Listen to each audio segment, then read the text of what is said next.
환기 창문 너머로 펼쳐진 그리스를 보며 나는 바울의 두 번째 선교 여정의 시작을 마음속에 그리고 있어. 이 순간 가슴이 두근거리는 것은 단순히 설렘 때문만은 아닌 것 같아. 가슴 한편에서 우러나오는 두려움이 이 두근거림의 대부분을 차지하고 있음을 나는 알아. 그러나 이 두려움과 설렘의 혼합된 감정이 모험의 본질 중 하나이겠지?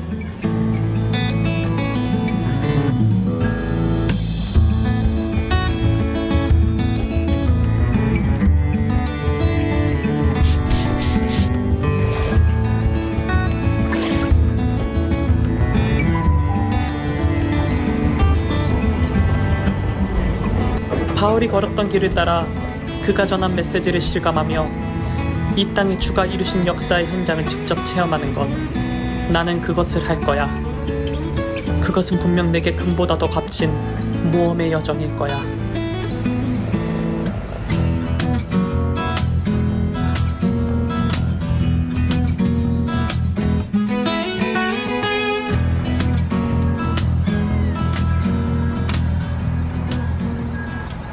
바울의 2차 선교여행을 다니면서 바울의 신앙과 정치를 느끼고 그가 걸어갔던 발걸음을 저도 한번 가보려고 합니다. 이 그리스는 저에게 모든 게 다 도전이고 용기입니다.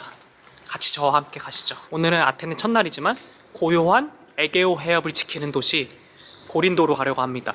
네, 이곳에서 1시간 10분 혹은 1시간 반 정도 버스를 타고 가야 되는데요. 네, 버스 정류장으로 먼저 가보도록 하겠습니다.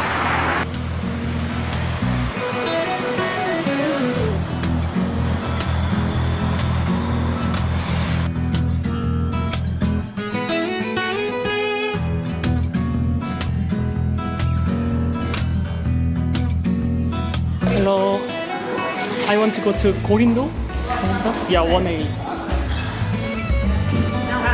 Yeah. Thank you so much. Thank you. 8시 40분 출발이고요. 16유로입니다. 네, 30분 뒤에 출발하네요.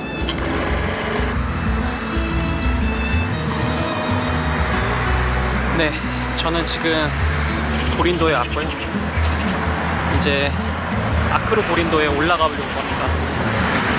이곳에서 택시를 타고 가야 되는데 일단 택시 타볼게요.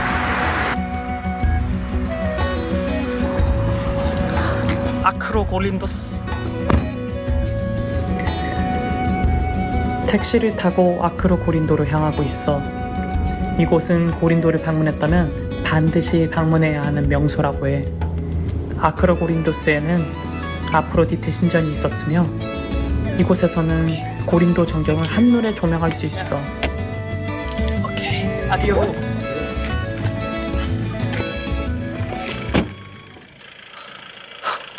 미쳤다.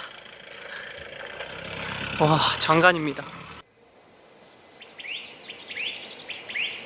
저는 지금 택시를 타고 아크로 고린도스에 왔습니다. 이곳은 기슭에 자리하고 있어서 자연경관이 굉장히 훌륭하고요. 한번 올라가 보도록 할게요.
높은 곳에 위치해서 그런지 숨이 금방 차네요.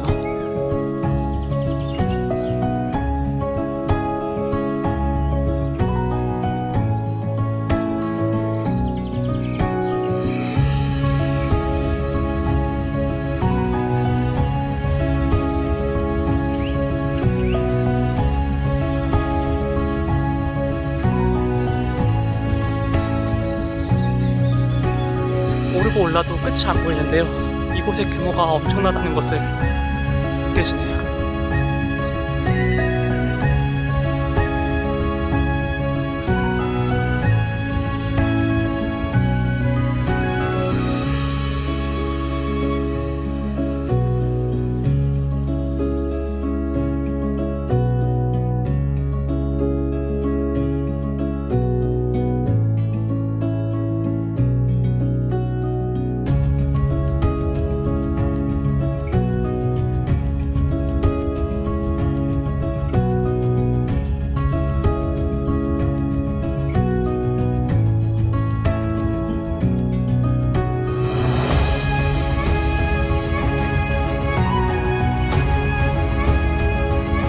거의 다 올라온 것 같습니다.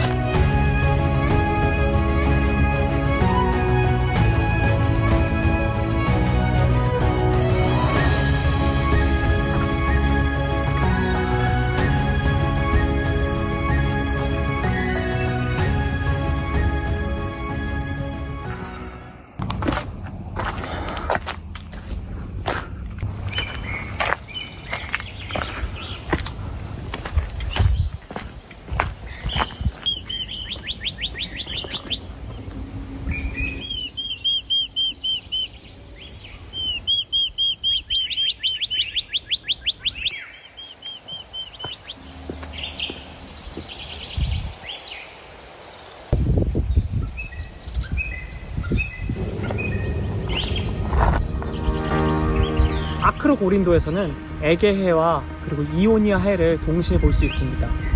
아쉽게도 오늘은 구름이 많이 껴서 제대로 볼 수는 없는데요. 에게해와 이오니아 해 중앙에 이 고린도가 위치해 있는 거죠. 그래서 옛날 사람들은 생각했다고 합니다.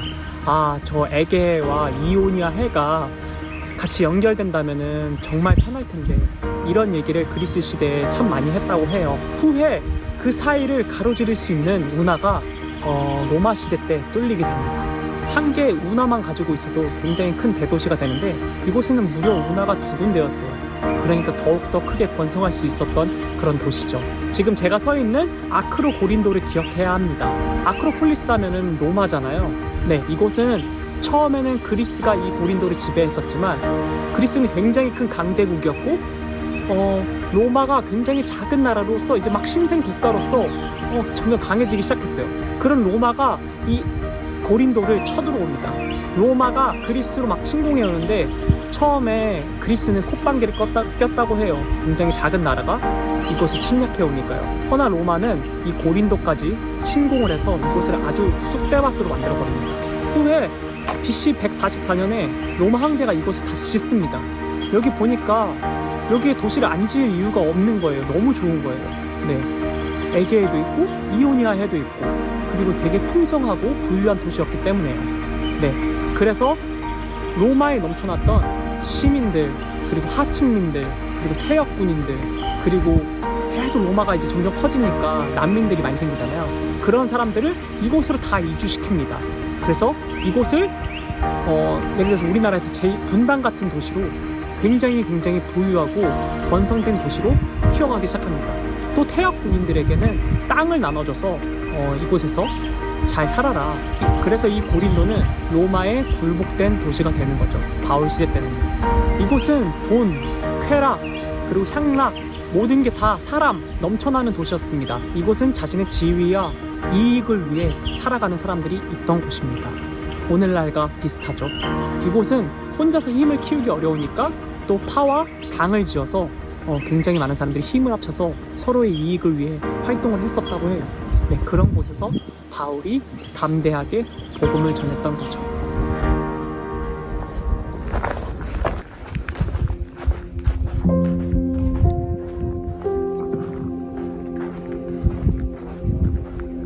제가 있는 이 아크로고린도에서는 아프로디테의 신전이 있었습니다. 그리고 아프로디테 신전은 이 고린도 근처에만 3군데가 있었습니다. 이 고린도, 그리고 레카이온, 그리고 바울이 머리를 잘랐던 겐그레. 제일 유명한 아프로디테 신전은 여기입니다. 그러니까 이 고린도 지역은 아프로디테의 우상이 지배하던 지역이었던 거죠. 이 고린도는 신화에서 포세이돈이 아프로디테에게 준 곳입니다. 그래서 향해를 하던 사람들이 이 고린도에 와서 이 언덕 위로 올라와서 아프로디테 신전에 갔다고 합니다. 당시 굉장히 유명한 속담이 있는데요. 남자들이 다 고린도로 향해하는 것은 아니다 라는 말이래요. 이곳에 와서 제물을 바치고 아프로디테를 숭배하면 신전의 무녀와 하룻밤을 보낼 수 있었기 때문에 대부분의 남자들이 이곳에 와서 생긴 속담입니다. 이들이 이곳에 와서 행위를 즐기는 건 마치 유대인이 할례를 받는 것과 같은 것이었다고 해요. 그래서 그들은 이곳에서 행음을 하는 것을 전혀 부끄럽게 여기지 않았다고 합니다. 목욕탕이든 어느 곳에서든 이 아프로디테 신전 안에서는 향락이 펼쳐졌던 거죠. 오늘날의 우리 시선으로 보면 굉장히 방탕하고 비도덕적이잖아요. 그런데 이 사람들 눈앞에서는 그냥 신 앞에서 나의 육체를 즐기는 것이었기 때문에 굉장히 떳떳했다고 합니다. 그냥 이곳에서 술을 마시고 육체의 향락을 즐기는 것 자체가 이들의 할례였고 사랑이란 이름 안에 들어있는 행위였던 거죠. 그런 이곳을 향해 바울이 고린도전서 13장에 사랑을 정의합니다. 이들이 말하는 에로스적이고 플라토닉적인 사랑으로 자신을 채우는 것이 아니라 오히려 견디고 버티며 진리와 함께 기뻐하라고 바울은 이곳에 편지를 보냅니다. 오늘날 저도 저의 젊음을 돌아보면서 고민을 합니다. 인간은 아름다운 여성 혹은 내가 가지고 싶은 물건 이런 것을 보면은 소유하고 싶어하고 정복하고 싶어하죠. 하지만 진정한 사람은 내가 비어지고 완전히 죽고 없어지는 것, 그리고 예수라는 소망으로 살아가는 것이지 않을까 생각이 듭니다. 이곳에 와서 문화적 배경을 더 알게 되니까 고린도 전서가 더욱더 이해가 되는 것 같습니다. 여러모로 엄청났던 이곳에 이 신전 사람들을 향해 당당히 복음을 전했던 바울의 용기가 굉장히 감명 깊습니다. 그 유명한 말이 있잖아요. 머리로는 알고 가슴으로는 알지 못한다. 딱 그 말처럼 이곳에 제가 직접 와보니까 이곳에 와서 문화적 배경을 알고 이곳을 실제로 보게 되니까 고린도 전서가 더욱더 제 마음에 와닿는 것 같습니다. 여러모로 엄청났던 이곳에 바울이 이 신전을 향해 당당히 그 복음을 써냈던 바울의 용기가 굉장히 감명 깊게 다가옵니다.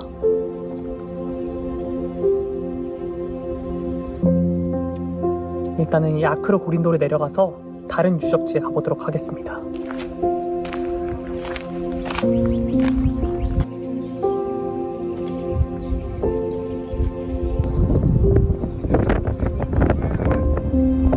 저는 지금 차를 얻어 타가지고 내려왔고요. 지금 아폴로 신전을 보러 가려고 합니다.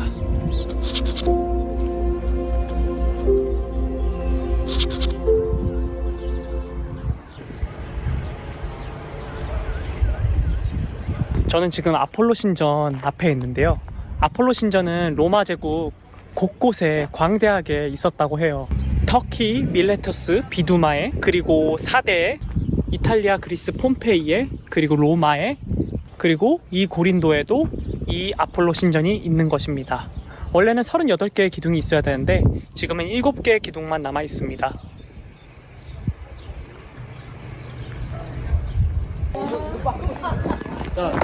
저쪽 아폴로 신전을 먼저 둘러다가 가는데 여기서 보고 앞에 기둥들이 보이시죠?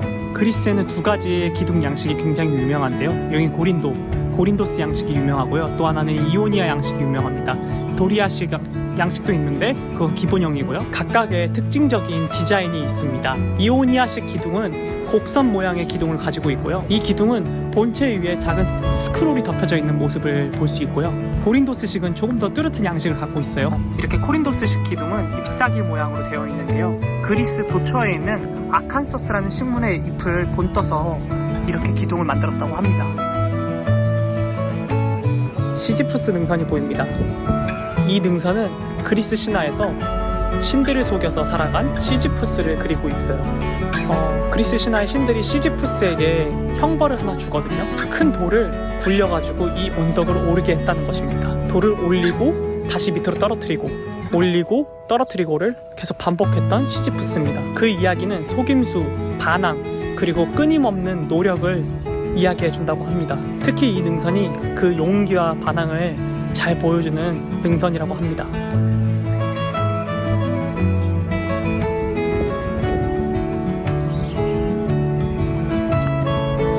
당시 고린도에는 여러 문제가 직면해 있었습니다.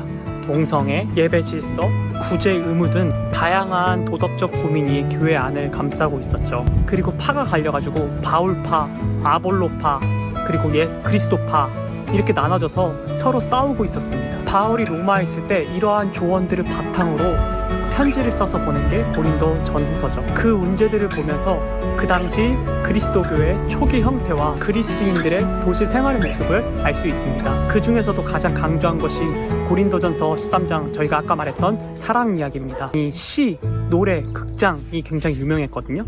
마치 노래로 풀어나가며 그리스도인으로서 어떻게 살아가야 되는지를 알려주게 됩니다. 제일 중요한 것은 예언도 방언도 아닌 사랑이다 라고 선포한 거죠.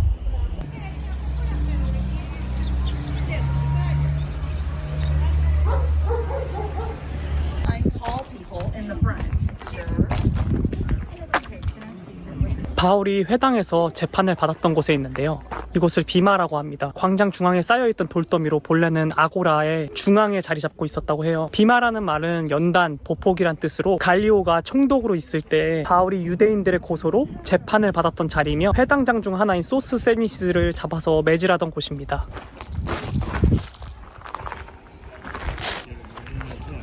갈리오가 총독됐어요. 그때 이제 갈리오가 새로 총독됐을 때 유대인들이 끌고 나가고 우리 여기서 이제 한국 분들이 성지순례로 오셨네요. AD 5세기에 저 비마를 기독교 회당으로 사용했다가 저 비마에는 우리가 잠시 환난에 경한 것이 지극히 크고 영원한 영광 중에 중한 것을 우리에게 이루게 함이니 라는 말이 써 있다고 합니다.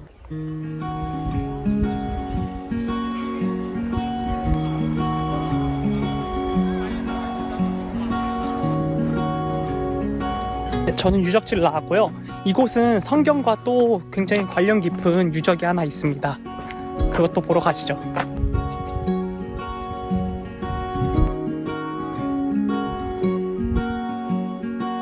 지금 이 밑에 보이시나요?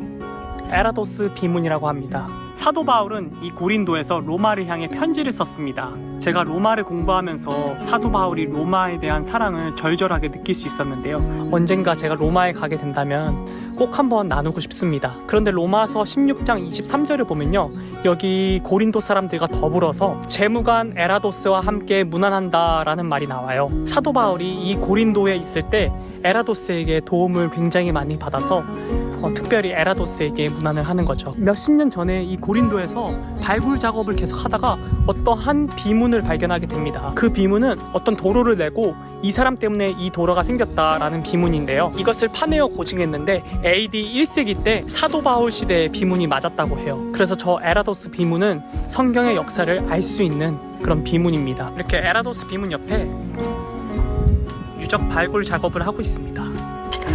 여기 고린도는 차가 꼭 필요한 지역인 것 같아요. 네, 유적지들이 다 거리가 멉니다. 일단은 다운타운으로 내려갈 거고요. 1시간 정도 걸어야 될 것 같은데 열심히 내려가 보겠습니다.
돼지가 제 입맛을 잘 맞는 것 같습니다.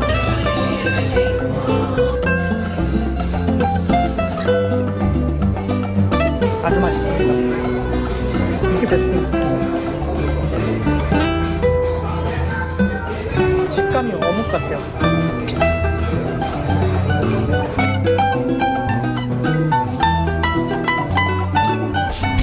밥을 다 먹었고요. 이제 고린도 시내로 나가서 제가 또 방문할 곳에 방문하도록 하겠습니다. 여기 고린도는 사도 바울 기념교회가 굉장히 많습니다. 저는 신시가지에 있는 신고린도 교회에 왔습니다. 네.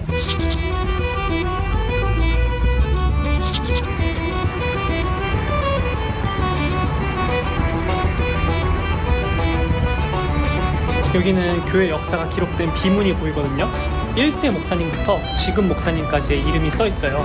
그런데 1대 목사님은 바울, 2대 목사님은 아볼로, 3대 신라, 그리고 쭉쭉쭉 이름이 써나가서 지금 목사님은 98번째. 이 비문을 보니까 바울이 이곳에 있었다라는 걸 한 번 더 확인시켜주는 것 같습니다. 고린도는 그리스 세계에서 굉장히 유명한 도시였죠.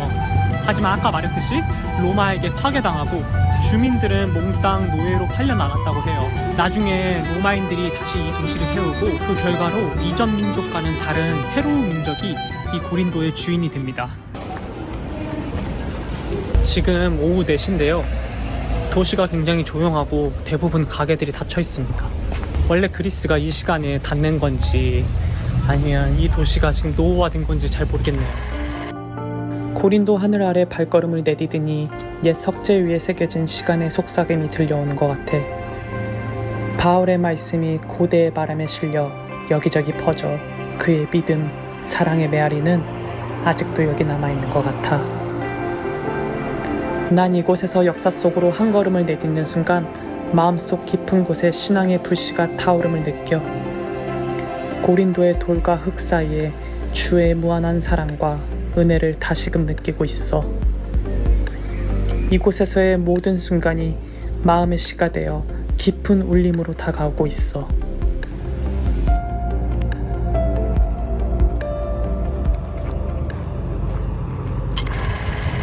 지금 고린도 운하로 가는 길인데요. 다른 운하로 걸어와 버려가지고 지금 2시간째 걷고 있습니다. 1시간 더 걸릴 것 같아요. 3시 정도 출발했는데 6시가 다 돼서 코린도스 운하에 도착했습니다. 제가 길을 잘못 갔어요. 드디어 고린도 운하에 도착했습니다. 날씨는 어둑어둑해졌어요. 벌써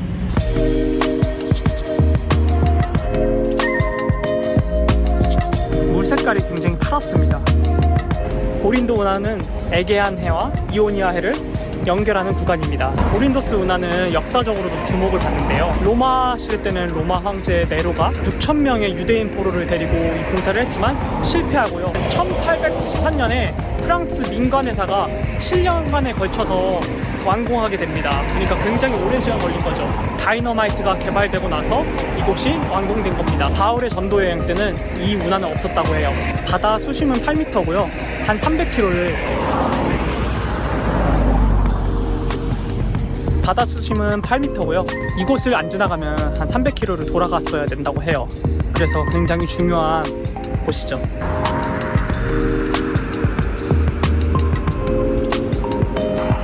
반대편입니다. 이제부터 본격적으로 그리스 사도 바울의 제2차 선교 여행을 시작하는 막을 열었습니다. 네, 저와 함께 계속 동행하여 주시고요. 함께하여 주세요. 네, 원래는 아테네에서 인사드리려고 했는데요. 버스가 고린도에서 아테네까지 가는 게 2시간 후에 있대요. 그래서 집에 늦게 도착할 것 같아가지고 초코 크루아상, 아이스 아메리카노 시켰습니다. 이거 먹고 집에 가서 바로 자도록 하겠습니다. 오늘은 여기서 인사드리겠습니다. 안녕히 계세요.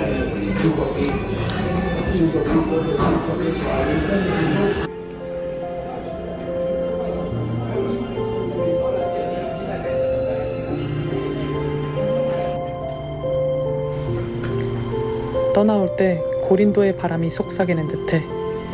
신앙은 시간을 넘어 흐르는 영원한 여정이니 그 길 위에서 자신만의 이야기를 써내려가라. 그래, 나의 여정은 이제 시작이야. 고린도의 깨달음을 가슴에 안고 새로운 여정을 향해 나아갈게. 유럽에서 가장 가보고 싶은 곳으로 그리스를 꿈꿔왔어. 난 그리스의 서사가 아름답게 느껴져. 신앙과 철학, 신화와 이야기가 구현된 곳이라 그런 것 같아. 이 아덴에 바울은 발을 디뎠고 철학의 고향에 새 신념을 뿌렸지. 부활에 대한 메시지가 스토아 사이로 울려 퍼지자 에피크로스의 후예들도 귀를 기울였지. 바울의 말은 아테네의 바람을 타고 퍼져 진리의 불씨를 영원히 타오르게 했어. 이제 나도 그 아테네의 길을 걸으며 그 역사와 이야기 속으로 여행을 할 거야.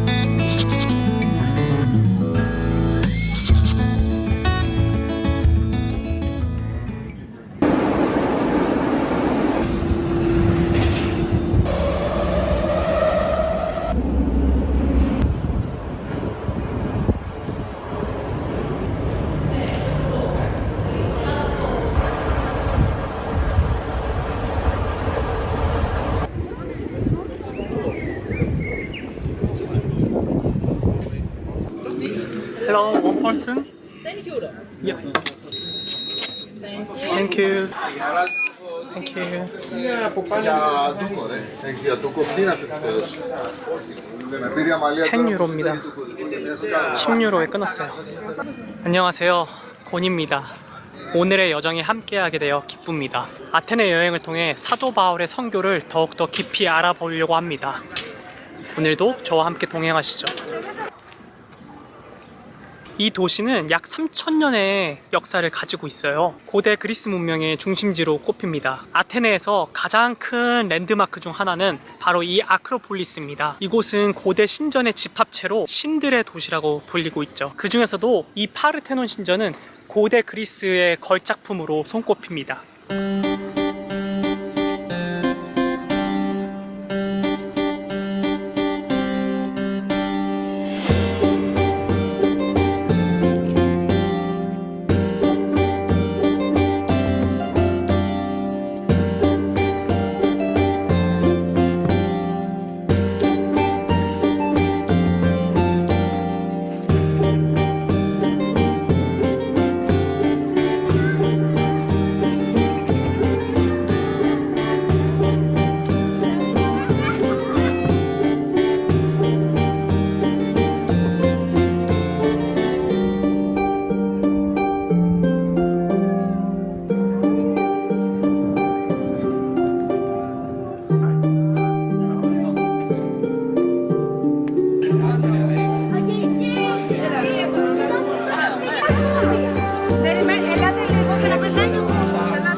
바울이 있었을 때 파르테논 신전이 있었을까요? 아니면 나중에 있었을까요?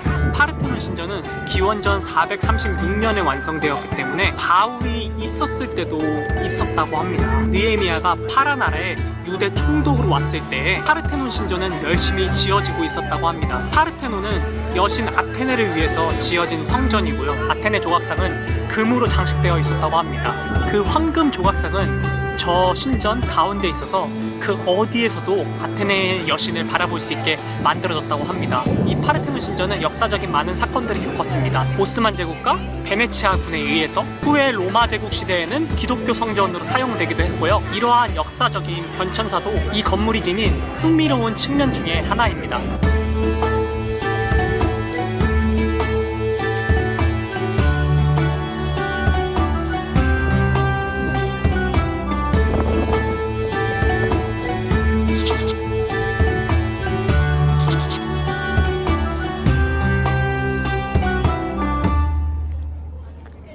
이렇게 헬라어로 동판이 새겨져 있습니다. 사도행전 17장 22절부터 31절 말씀이 써 있고요. 아테네 여러분은 모든 면에서 종교심이 많습니다. 부터 이 말씀이 시작되고 있어요.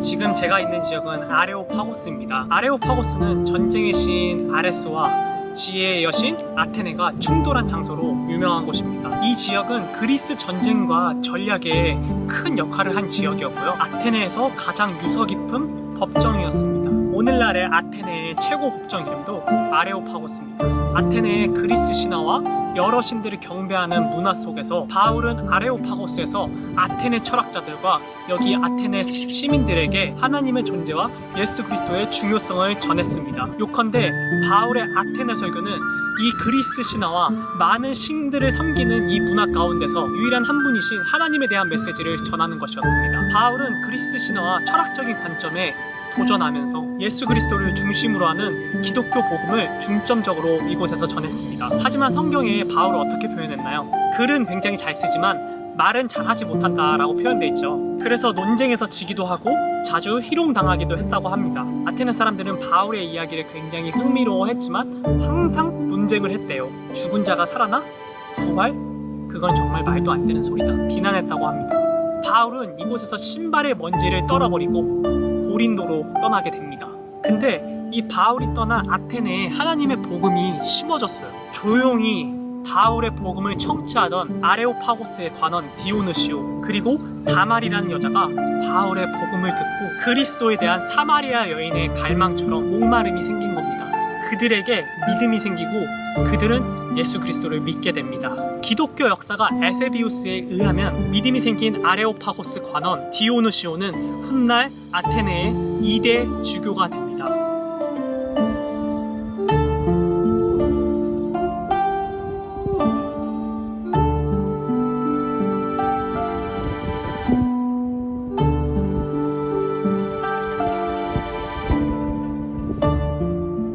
바울의 복음을 논쟁하고 비난하던 대부분의 이 아테네 사람들은 어떻게 됐을까요? 복음은 이곳에 점점 퍼지고 지금은 95%의 기독교인들이 이곳에 살고 있습니다. 굉장히 놀랍지 않나요? 주님이 하셨습니다. 바울은 말을 잘 못하는 사람이었지만 하나님께서 바울에게 역사하시고 싹이 나게 하셔서 이 현대에까지 자라나게 하셨습니다. 그 메시지는 저 먼 땅에 있던 한국에 있던 저에게까지 큰 울림을 주고 닿았습니다.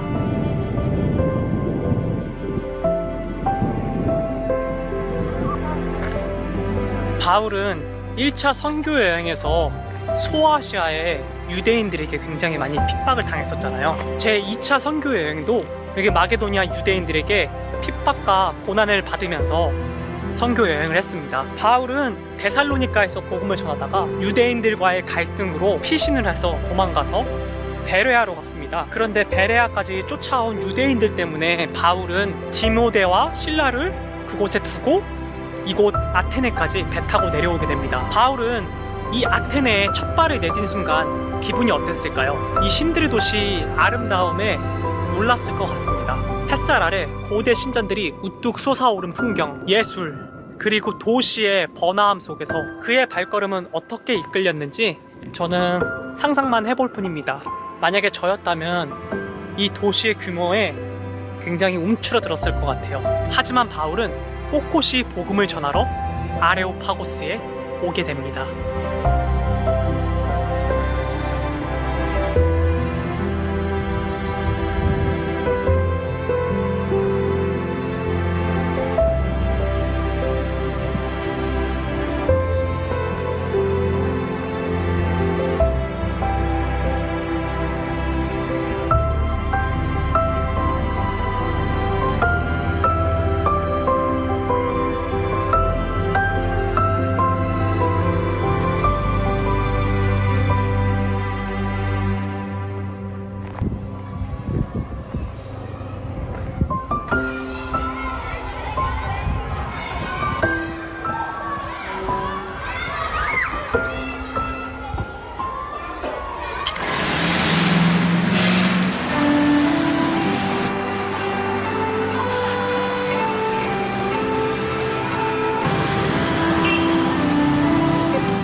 저는 숙소에서 씻고 나왔고요. 이제 저녁을 먹으러 가도록 하겠습니다.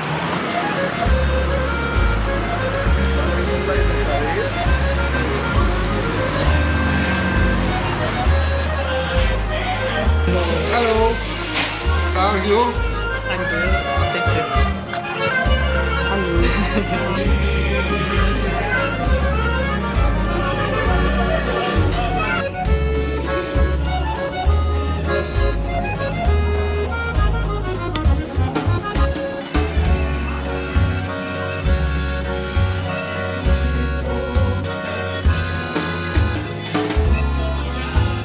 다진 소고기와 양고기, 그리고 양파, 감자, 가지, 마지막으로 토마토를 넣고 만든 그리스 전통 음식. 라자냐와 맛도 비슷하고요, 모양도 비슷해요.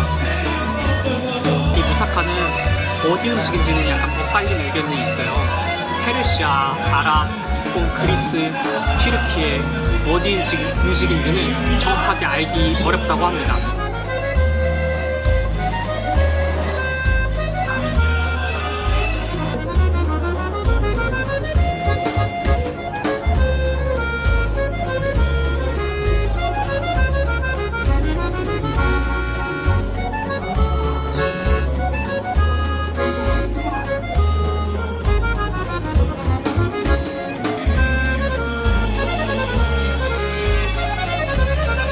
그리스 사람들은 그릴 바베큐를 자주 해먹는데요. 저는 오늘 포크벨리, 삼겹살을 시켰습니다. 삼겹살이 먹고 싶었거든요. 너무 잘 익었고요. 소금도 딱 적당하게 뿌려져 있고, 그리고 아주 고소한.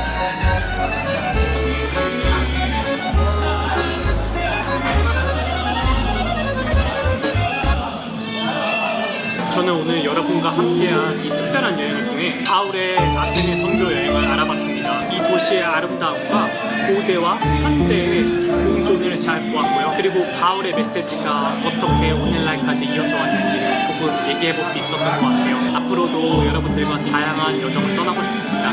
끝까지 함께 해주세요. 구독과 좋아요도 부탁드리고요. 네, 오늘도 여행 함께 해주셔서 감사합니다. 내일은 데살로니카에 가도록 하겠습니다. 안녕히 계세요. 유럽을 많이 다녀봤는데 특히 아테네 여행이 정말 행복했어. 날씨 좋고 물가도 저렴하며 성경의 역사가 살아 숨쉬는 곳. 거기다 맛있는 음식까지. 많은 것이 내 스타일이었어. 이제 다음 여행지로 그리스 북부를 계획 중이야. 북마케도니아에 있는 역사적인 장소들을 둘러보려고 해. 관광객보다 현지인들이 많은 곳이라 더 매력적이지. 조심히 다녀오길 기도해줘.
버섯의 향이 굉장히 강하게 나는 리조또고요. 해산물도 풍부하게 들어있습니다.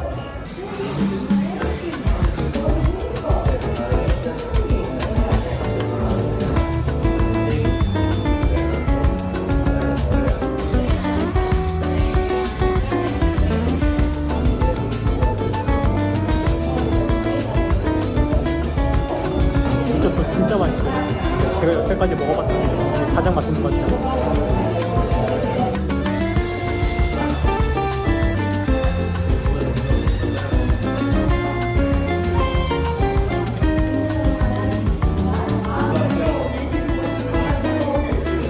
굉장히 탱글탱글합니다.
본입니다. 저는 지금 데살로니카에 있고요. 오늘은 이곳에서 70km 정도 떨어진 베레아에 가보려고 합니다. 네, 버스를 타고 이동하도록 하겠습니다.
저는 지금 베레아에 도착했고요. 비가 오네요. 베레아는 베르미우스 산기슭에 자리 잡고 있는 도시입니다. 오늘날 현재 지명으로 베리아 라고 하고요. 성경에선 베레아라고 나오죠. 데살로니카처럼 상업적인 번성은 이루지 못했지만 장색 세공업과 농업, 석공업으로 그 이름을 떨쳤습니다. 해발 2050m의 베르미우스 산 근처에는 복숭아가 풍부하고요. 여러 과일도 풍부해서 매우 비옥한 곳이었습니다. 옛날 성경에 나왔던 시대는 2만 5천 명 정도 살았던 도시라고 합니다. 베레아는 그리스 시대와 로마 시대 때도 큰 도시를 형성했을 만큼 굉장히 오래된 고대 도시입니다. 데살로니카를 빠져나온 바울 일행은 수일 만에 이 도시 베레아에 도착을 했습니다. 이곳은 유대인 회당이 굉장히 많았는데요. 바울과 실라는 이곳에 있는 유대인 회당에 찾아 들어가서 복음을 전했다고 알려져 있습니다. 베레아는 마게도니아 평원 남서쪽에 위치해 있습니다. 마게도니아 도시의 초석이라는 명성을 얻은과 동시에 또 굉장히 종교적인 도시로 알려져 있었습니다. 또 이 도시는 금과 채석장이 굉장히 많았고 극장과 체육관이 많았다고 합니다. 디오클라티아누스 황제가 로마 제국을 재정비하면서 마게도니아 숙주 중에 두 개를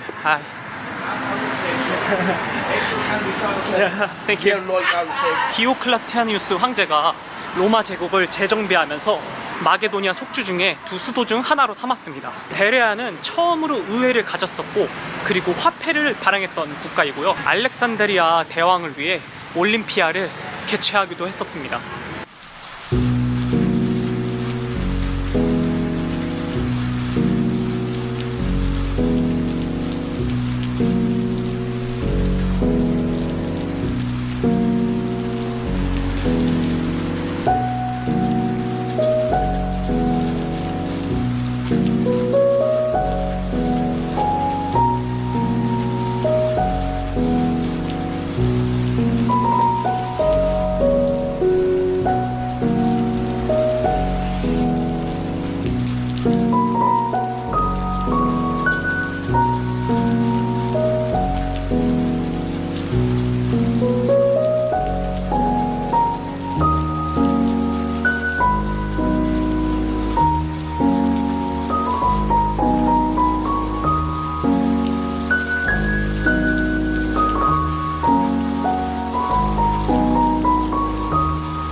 AD 51년에 어느 날 바울은 이 도시에 도착을 합니다. 그는 멀리서 온 전도자였죠. 바울은 베레아 사람들에게 예수님에 대한 이야기를 시작했습니다. 그 바울의 말은 이 베레아 사람들에게 굉장히 도전적이고 새로웠어요. 베레아 사람들은 단순히 바울의 말을 듣고 끝내지 않고 바울이 말한 것이 진짜인지 가짜인지 성경을 보면서 해석하고 알아보기 시작했습니다.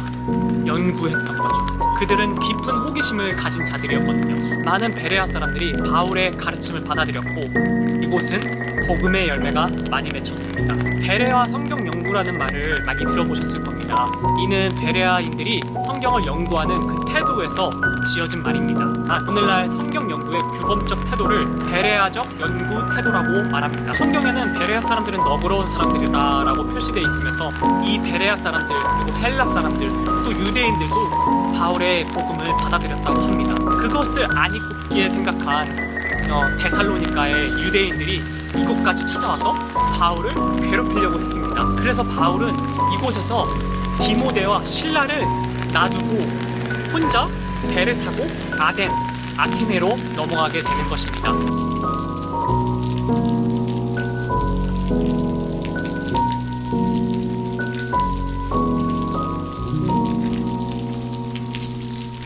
바울이 드로아에서 마게도니아 환상을 봤던 장면이 그려져 있습니다.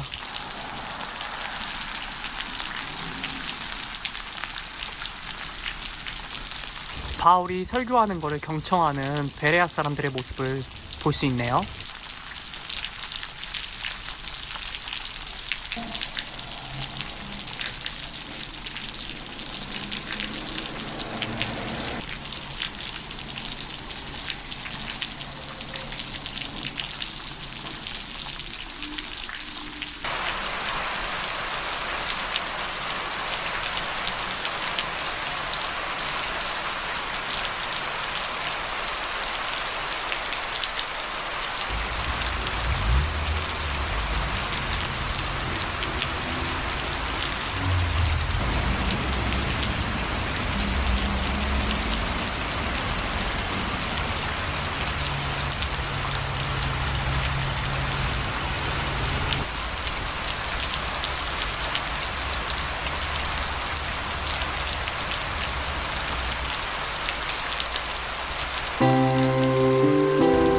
하면 흰색 벽에 파란색 지붕을 생각하잖아요.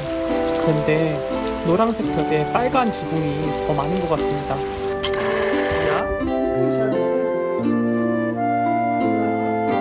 Synagoga. Synagoga here. Athens. Berea. 야, 베레아. 와. Pavlos Silas. Synagoga Berea. Видите, αυτό είναι ιστορία Berea. Hong Kong. Hong Kong. Hong Kong. 와. Argentina, Etiópia, Mexico, Japan, Israel. 이스라엘. Many Korean people come to here. Korea. Formosa, Taiwan. Taiwan.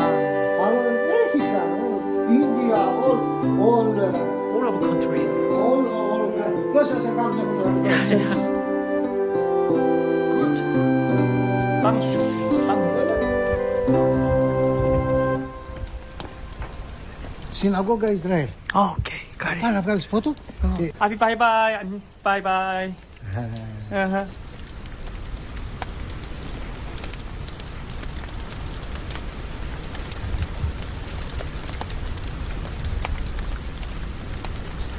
제가 지금 있는 이곳은 발부타라는 유대인 회당입니다. 아쉽게도 약속을 잡아야지만 문을 열 수 있다고 해서 저는 못 들어갈 것 같은데요. 석조 건물로 안에는 화려한 실내 장식을 가지고 있습니다. 이 뒤에는 미크베라고 종교적인 목욕탕이 있다고 해요. 사도 바울이 AD 51년과 57년에 이곳을 방문해서 설교를 했다고 알려져 있습니다. 발부타는 AD 50년대부터 있었던 지구로 발부타라는 이름은 이 지역에 있는 분수로 이름을 유래했다고 합니다. 이 베레아 지역은 아직도 굉장히 많은 유대인 회당이 남아 있어요. 하지만 오늘은 제가 시간이 많이 없어서 가보지는 못하고요. 베레아 여행을 여기서 마쳐야 될 것 같아요. 저는 이곳에서 1시간 뒤에 테살로니키로 돌아가는 버스를 타고 돌아가서 밥을 먹으러 가도록 하겠습니다.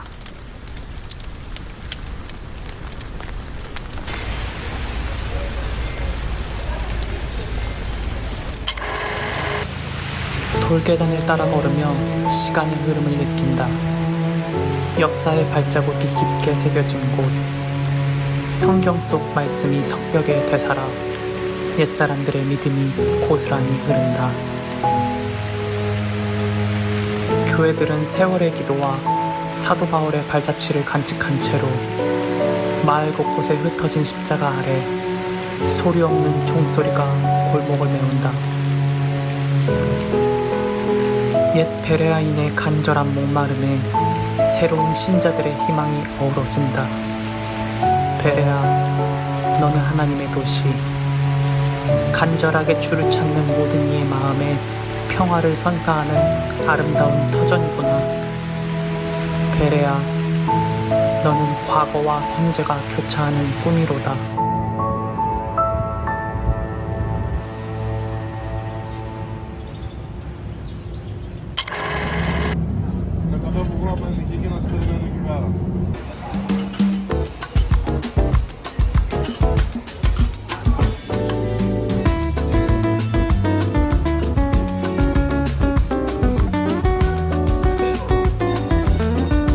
오늘 왔던 레스토랑에 한 번 더 왔습니다.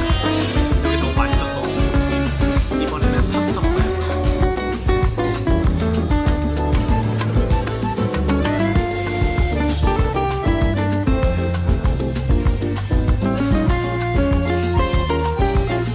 소스가 되게 특이한데요. 해산 맛이 굉장히 많이 나요. 네, 특이하죠.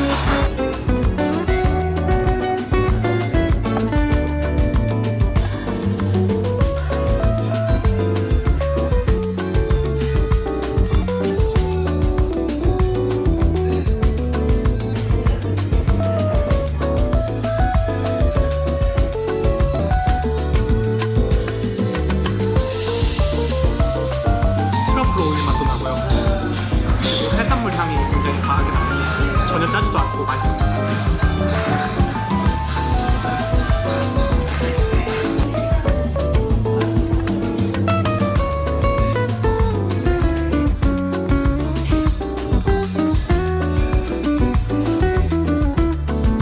저는 이렇게 음식을 맛있게 잘 먹었고요. 오늘 이제 베레아 여행을 마치려고 합니다. 오늘도 함께 해주셔서 감사하고요. 내일 데살로니카에서 뵙겠습니다. 여기가 데살로니카예요. 안녕히 계세요. Spinach.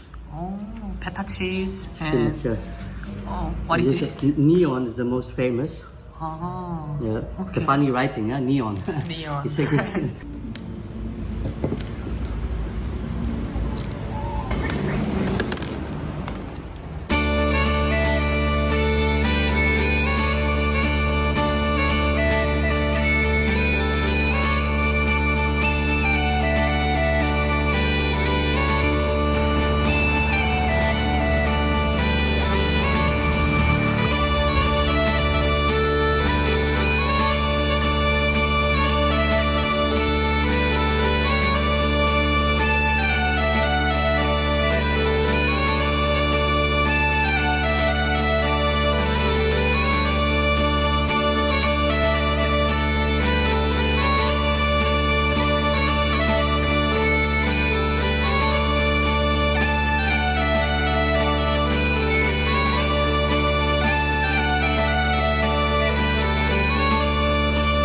저는 성 데메트리오스 교회에 왔습니다. 이 데살로니카에는 비잔틴 시대에 세워진 역사적인 교회들이 굉장히 많은데요. 아직까지 1000년의 역사를 가진 곳이 20곳이나 남아있다고 합니다. 저는 그 중에서도 대표적인 교회인 성 디미트리우스 교회에 왔습니다. 이 교회가 처음 세워진 건 기원 후 4세기경이라고 합니다. 그리고 여기엔 용감한 순교자 성 디미트리우스의 이야기가 깃들여져 있습니다. 로마군의 장교였던 그는 기독교의 신앙 때문에 순교의 길을 걸었습니다. 이 성당의 옛 지하에는 로마 시대에 목욕탕이 있어요. 그 목욕탕에서 디미트리오스는 로마 병사에게 순교를 당합니다. 그리스 정교회의 특징은 성화 앞에다가 키스를 하고 그리고 기도를 하는 특징이 있습니다. 네. 약간 우리나라 문화에선 새벽 기도라는 특징이 있잖아요. 그런 문화라고 보시면 돼요.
순교당한 목욕탕입니다. 네, 이곳에서 로마 병정에게 순교를 당했다고 하네요.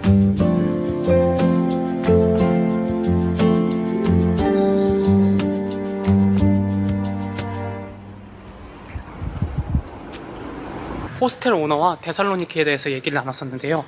여기 사람들의 평균 한 달 월급은 한 700유로 정도 된다고 합니다. 그래서 사람들이 생활하기에 턱없이 부족하고 그리고 지금 경제가 굉장히 안 좋대요. 작년 말에 여기 뉴스에서는 경제가 이제 물가가 이제 마이너스에서 플러스로 바뀌었다라고 얘기하지만 실제 서민들의 생활은 전혀 그렇지 않다고 합니다. 그래서 젊은 청년들은 다른 유럽으로 계속 빠져나가고 있고요. 이 테살로니키의 가게들을 보면은 대부분 닫혀 있습니다. 그래서 경제적으로 굉장히 안 좋다, 심각하다라는 거를 알 수 있고요. 집시들도 굉장히 많습니다. 그리스가 워낙 가난하다 보니까 항공과 철도는 모두 독일이 소유하고 있다고 해요. 그리고 대부분의 쇼핑몰 혹은 그런 것들은 이제 이태리가 소유하고 있고요. 그리고 여기에 대부분의 집들을 또 중국이 많이 사들였다고 합니다. 그래서 그리스의 지분을 대부분 다른 나라가 갖고 있는 조금 안 좋은 상황입니다. 앞으로 10년이 지나고 더 시간이 지나면 더 이곳은 열악해질 거라고 예상한다고 호스텔 오너가 얘기를 하네요. 그리고 저는 지금 성 바울 교회로 가고 있습니다.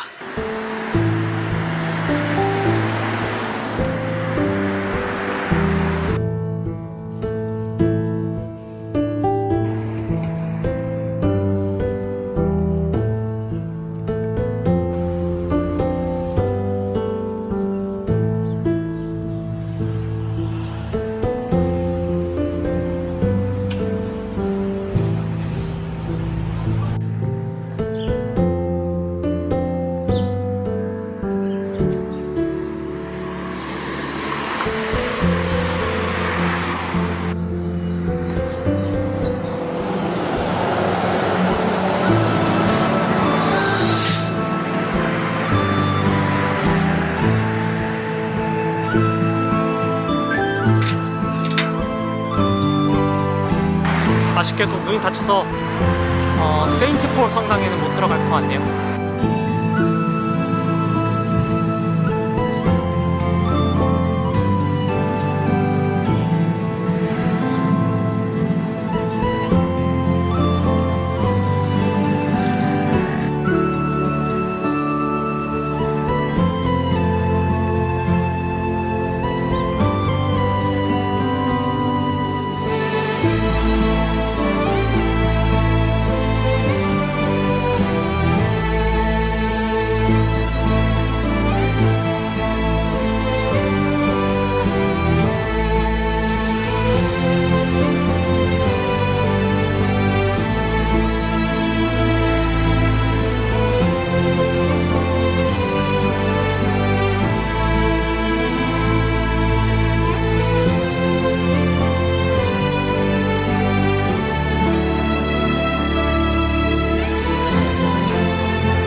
에그나티아 길을 따라서 아크로폴리스로 올라오면 이렇게 도시의 전경을 볼 수 있는 곳이 있습니다. 특별히 사도 바울은 이곳을 향해 사랑이 듬뿍 담긴 데살로니가 전후서를 쓰죠. 이곳에 특별히 마음을 쓰면서 복음을 전한 것을 알 수 있어요. 사도행전 17장 1절에 사도 바울은 3번의 안식일을 보내며 이곳에서 복음을 전하게 됩니다.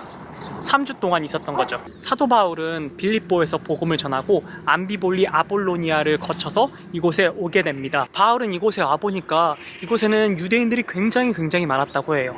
그러니까 유대인 회당도 굉장히 많았고 바울은 회당에 들어가서 복음을 전하게 됩니다. 그래서 그 안에 유대인들이 복음을 많이 믿었지만 또 그 중에는 헬라인들도 복음을 굉장히 많이 받아들였다고 합니다. 그런데 복음을 받지 않은 유대인들이 쉽게 곱게 넘어갈 리가 없죠. 그들은 사도 바울을 잡아서 재판에 넘기려고 했는데 사도 바울은 그들을 피해서 잡히지 않았습니다. 대신 야손이라는 사람을 잡았는데 그를 로마의 풍습을 해친 사람이다 라고 고소했다고 합니다. 어쨌든 사도 바울은 이 데살로니가를 떠나서 베레아로 가게 됩니다. 데살로니가 전서는 역사적으로도 굉장히 의미 있는 성경입니다. 신약 성경에서 가장 먼저 쓰여진 성경이고요.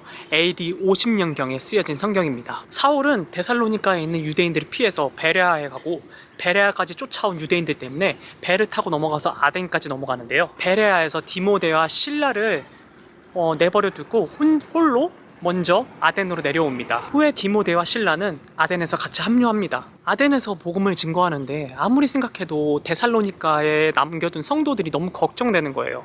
그래서 바울은 다시 데살로니가로 디모데를 파송합니다. 근데 데살로니가에서 디모데가 좋은 소식을 가지고 다시 아덴으로 돌아옵니다. 그래서 바울은 그것에 감사하면서 데살로니가 전서를 쓰게 된 것이죠. 그래서 데살로니가서에서는 바울에 대한 애정이 듬뿍 담겨 있습니다. 그런데 데살로니가에도 문제가 하나 있었어요. 이제 곧 예수님이 재림하실 텐데 우리가 열심히 살 필요는 없잖아 라고 그들이 생각하기 시작한 겁니다. 그러면서 몇 명의 성도들이 게으름과 나태에 빠지기 시작한 거죠. 그렇게 재림에 대한 이야기가 나오기 시작하면서 바울은 이것을 바로잡기 위해서 데살로니가 후서를 쓰게 된 것입니다. 저는 이렇게 데살로니가를 잘 여행했는데요. 이 도시에서는 저는 한 3, 4일 더 있을 것 같습니다. 도시가 너무 마음에 들어요. 물가도 좀 저렴하고요. 틈틈이 영상을 찍으면서 며칠 더 이곳에 지내보겠습니다.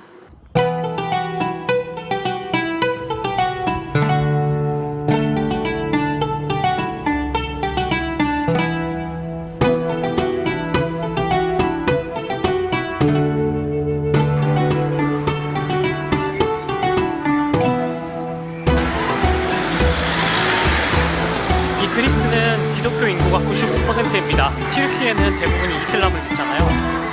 그래서 뭔가 계속 아잔 소리가 나오고 계속 제 마음속에 답답함이 있었거든요. 튀르키예에 있는 동안에는. 이 그리스를 여행하면서는 마음이 굉장히 평안함을 조금 느끼는 것 같아요.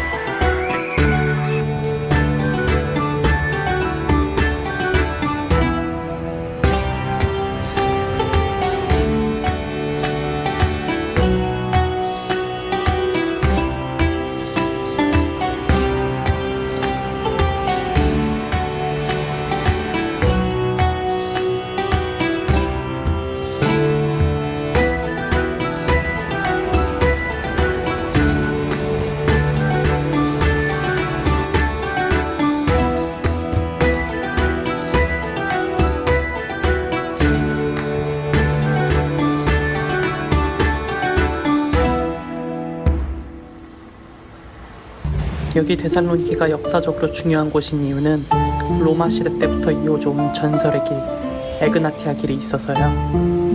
기원전 2세기 로마는 한가운데를 가로지르는 거대한 도로를 건설하기로 결정했는데 그 이름이 바로 에그나티아 길이야. 이 길은 아드리아해 작은 항구에서 시작해 신비로운 동방의 문턱까지 이어지는 대장정의 시작점이 되었어. 거대한 군대가 이 길을 따라 행진하고 상인들이 이국적인 상품을 싣고 지나가기도 했을 거고 철학자와 시인들이 지식과 이야기를 나누는 모습도 있었을 거야. 에그나티아 길 덕분에 데살로니키는 번영의 중심지가 되었고 다양한 문화가 꽃피울 수 있는 무대가 되었지. 시간이 흘러 오늘날 에그나티아도 그리스를 가로질러 동서를 잇는 중요한 교통망이야. 과거의 영광을 이어받아 현대에도 여전히 사람들을 연결하는 역할을 하고 있다고 해.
계절의 숨결이 나뭇가지에 스며들어 꽃들이 소리 없이 피어났어.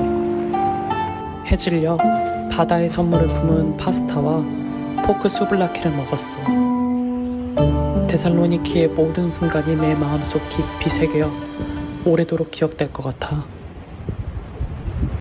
이제 그리스 여행의 마지막 페이지를 장식할 빌립보로 발길을 옮기려고 해.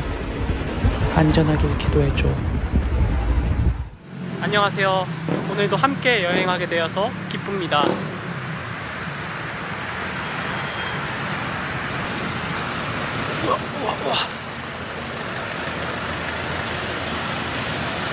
저는 지금 데살로니카에 있고 오늘은 빌립보에 가려고 합니다. 여기서 한 2시간 반에서 3시간 정도 가야 되는데요. 버스를 타고 열심히 가보겠습니다. I want to go to 카발라? 카발라?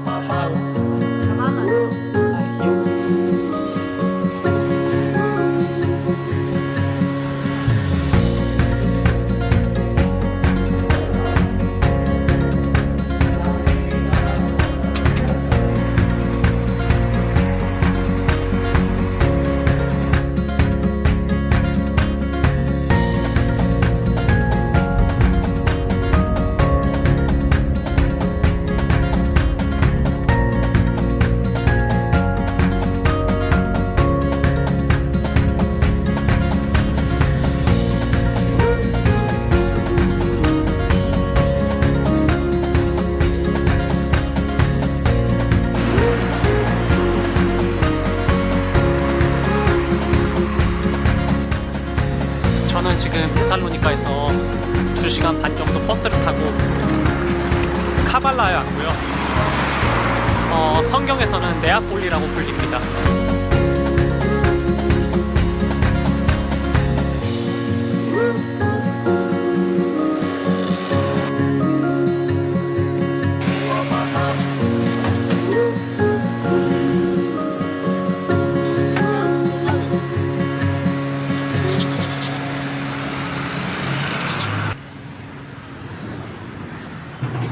Hello, I want to go to Philippa. Philippines. Yeah. Yes. How can I go to bus You station? can go, you take the bus from the central bus station.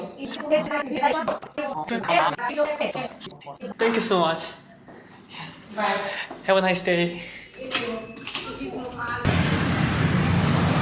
여기 근처에 버스 정류장이 있대요. 거기서 2유로 정도면은 갈 수 있다고 하는데 빌립보 유적지까지. 일단 여기 지금 점심시간이거든요. 갑자기 너무 배가 고파서 밥 좀 먹겠습니다.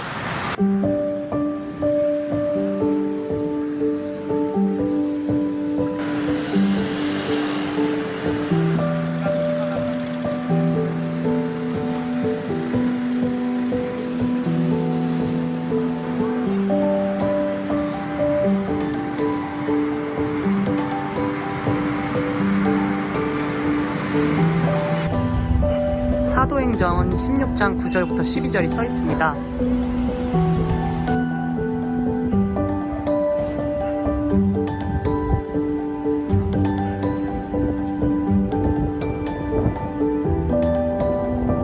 드로아에서 바울은, 그러니까 오늘날의 튀르키예 트로이 지역이죠. 잠을 자는 중에 환상을 보게 됩니다. 마게도니아 사람이 우리에게 와달라는 그런 꿈이었습니다. 이곳 그리스 사람들은 그 환상에 나온 사람이 알렉산더 대왕이라고 생각한다고 합니다. 그래서 저 그림을 보시면은 저 환상에 나오는 사람이 알렉산더 대왕으로 표시되어 있습니다. 어쨌든 그래서 사도 바울은 배를 타고 사모드라게 섬으로 가게 됩니다. 그리고 사모드라게 섬을 떠나서 이곳 네아폴리로 오게 되는 것이죠. 이 네아폴리는 사도 바울이 첫 발을 내딛은 장소입니다.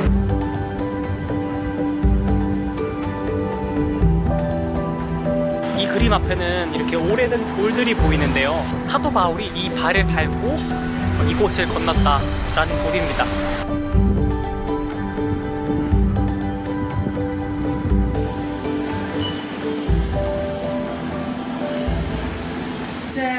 Doing fried.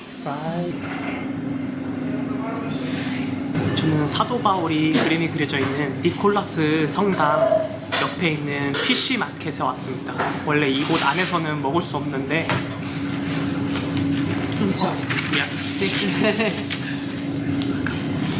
원래 이곳 안에서는 먹을 수 없는데 특별히 먹게 해주셨어요. 감사하게도. 원래 테이크어웨이만 되는 데거든요.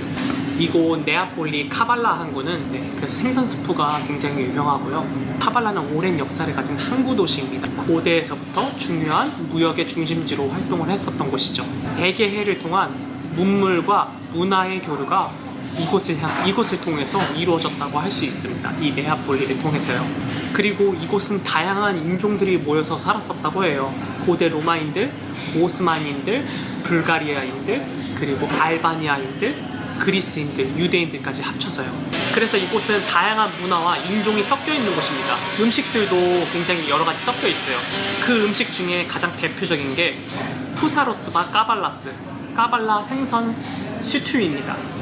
생선 스프죠. 지금 그것을 먹어보도록 하겠습니다.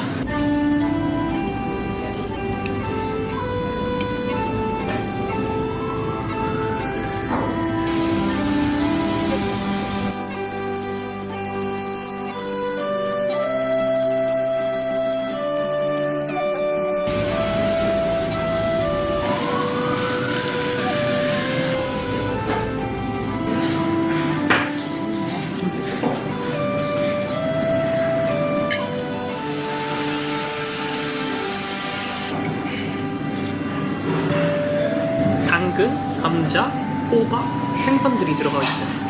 시큼한데 약간 삼계탕 국물 맛이 생각나요. 시큼한 삼계탕 국물 맛.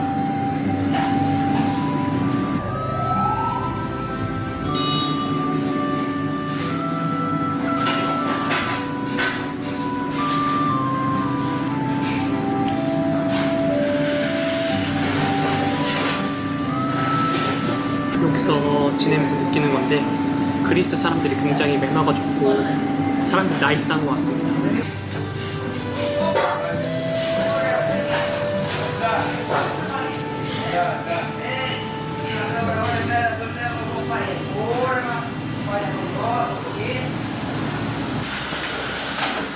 맛있게 잘 먹었습니다.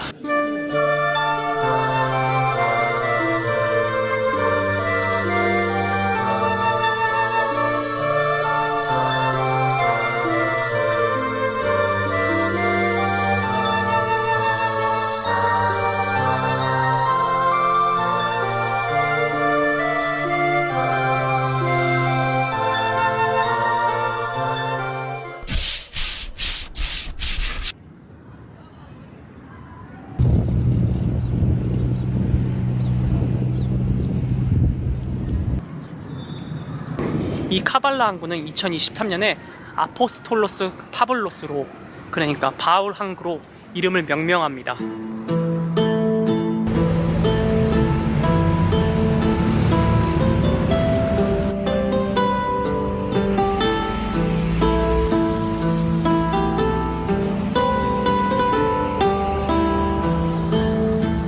지금 보시는 것은 로마 수도교입니다.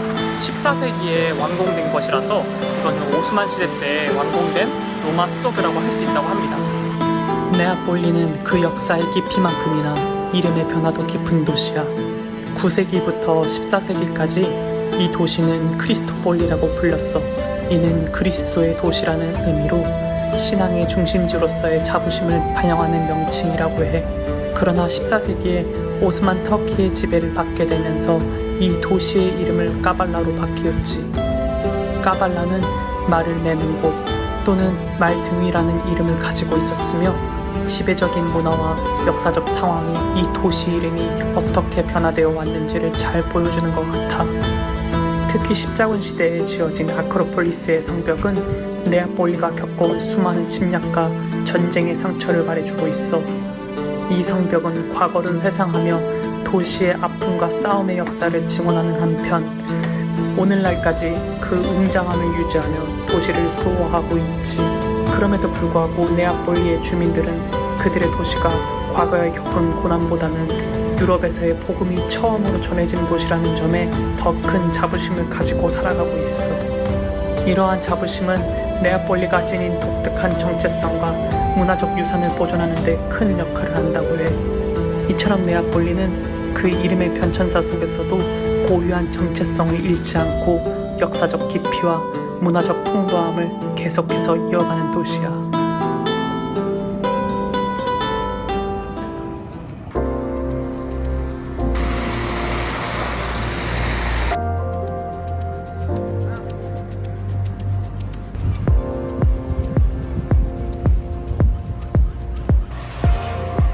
Six.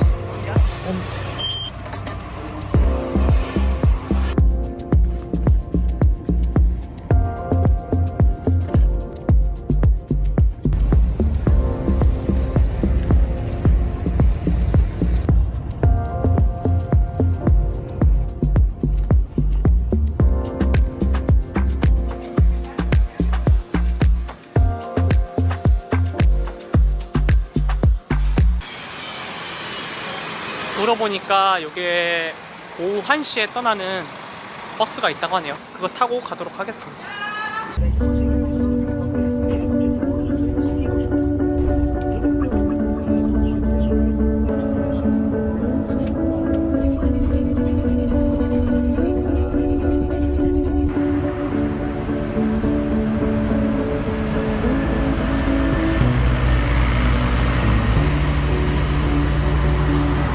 저는 지금 빌리뽀 마을에 내렸고요. 버스 타고 한 20분 정도 온 것 같아요. 카발라 항구에서 한 17km 정도 왔고요. 여기까지 오는 방법이 자동차 말고는 구글 지도에도 표시되어 있지 않아요. 그래서 사실 오늘 여행을 조금 걱정되기도 했는데 일단 무작정 와봤습니다. 그런데 이제 사람들에게 물어 하니까 어떻게든 올 수는 있네요.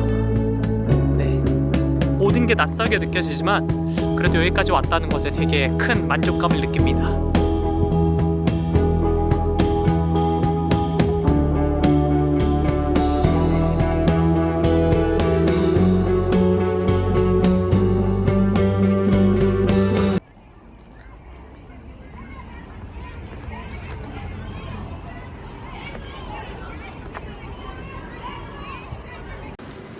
왔는데 쉬는 날이라고 합니다.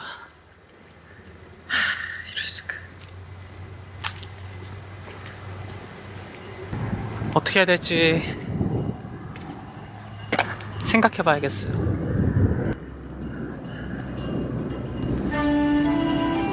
꿈에 그린 목적지 빌리뽀. 아직 가보지 못한 곳으로 여전히 남아버렸네. 마음 깊이 새겨진 지도 위의 한 점. 마음 한켠에 묻혀 그곳에 대한 열망으로 남네. 문 너머 펼쳐진 풍경은 상상 속에서만 내 발걸음이 닿지 못한 길 아련히 그려보자. 갈 수 없음의 아쉬움이 먹구름처럼 덮쳐 하늘을 수놓은 별빛마저 가린다. 하지만 내일의 태양은 다시 떠오르니 언젠가는 그 꿈의 여정을 완성하리라 믿으며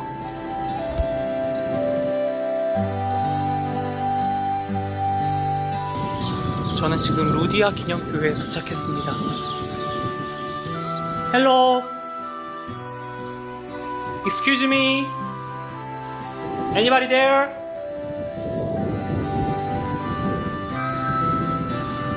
일단 아무도 안 계신 것 같아요.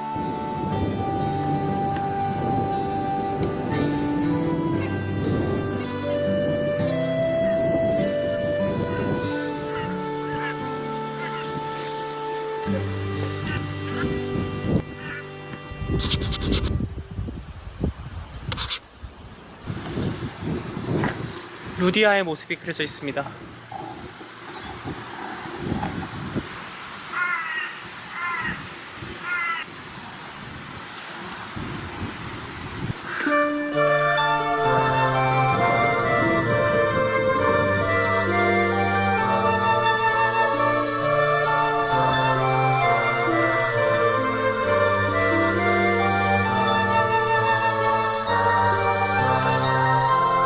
보시면은 바닥은 모자이크가 있습니다.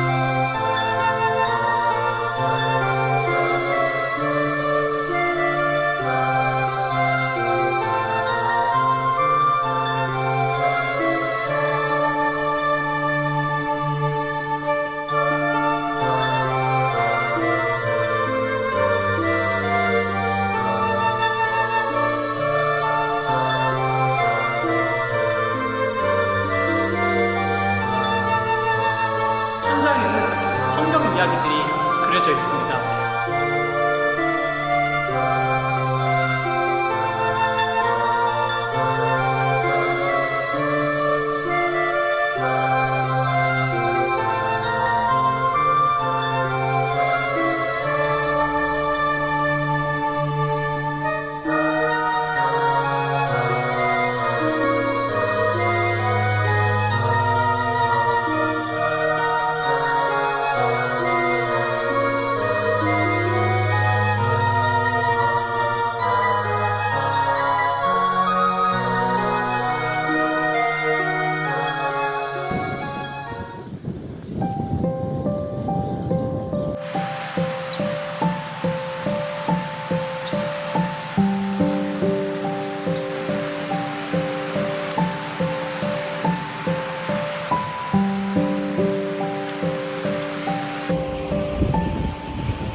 이곳은 바울이 처음 유럽으로 건너와서 세례를 베풀었던 곳입니다.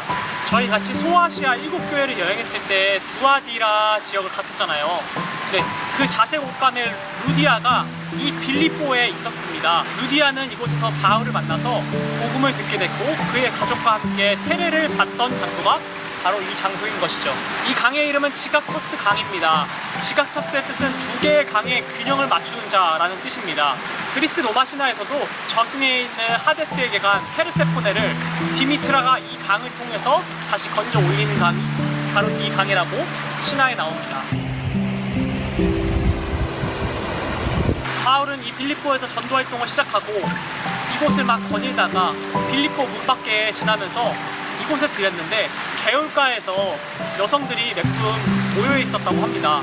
그래서 바울은 일단 그 여성분들을 모아놓고 예수의 복음을 전달하기 시작했습니다. 복음을 들은 그들 가운데 루디아라는 헬라인 여자가 있었는데요. 루디아는 평소에도 하나님을 공경하는 사람이었죠. 이곳에서 예수의 복음을 받아들이고 세례를 받게 되는 것입니다.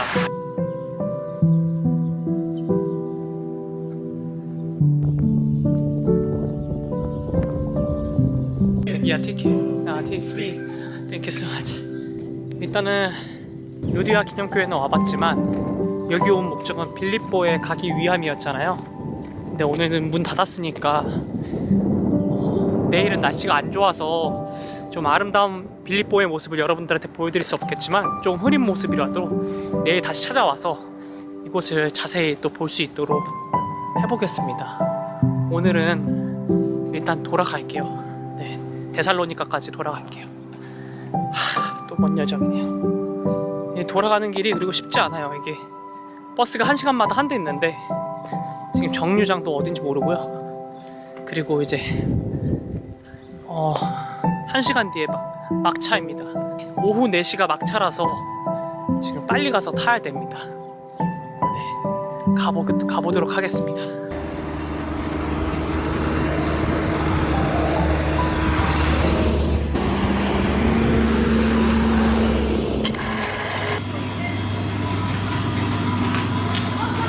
네, 저는 지금 빌립보에서 한 유명한 음식점에 왔는데요. 사실 오늘 여기 두 번째로 온 날입니다. 다음 날입니다. 그런데 오늘도 문이 닫았어요. 오늘은 빌립보가 구글 지도에서는 오픈이라고 써 있었는데 대대적인 공사 중이더라고요. 막 안에 포크레인도 있고 그래서 아마 몇 달 뒤에 빌립보가 개장할 것 같아요. 그래서 못 보고 갈 것 같네요. 아쉽지만 저 안에서도 볼 수 있는 것들이 굉장히 많았는데 못 보여드려서 되게 죄송하게 생각합니다. 저도 처음 가보는 곳이지만요. 바울이 갇혔던 감옥도 있고 그리고 누가가 이 빌립보에서 바울을 만나고 동행했었죠. 네, 그런 이야기를 하고 싶었는데 아쉽지만 루디아 기념교회만 보여드릴 수 있을 것 같습니다.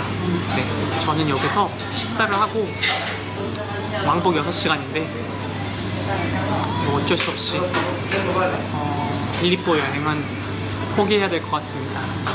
여기서 식사를 하고 돌아가도록 하겠습니다.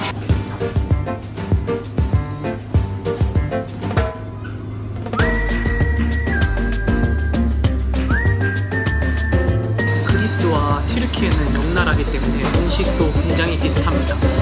케밥이랑 비슷하죠. 돼지고기로 만들어진 기로스입니다. 한번 먹어보겠습니다. 우리가 아는 딱 그 맛이에요. 맛있어요.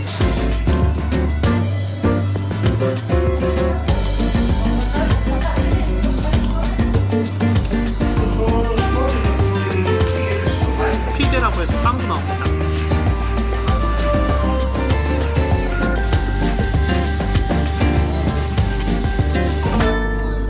언젠가 빌립보 다시 오겠습니다.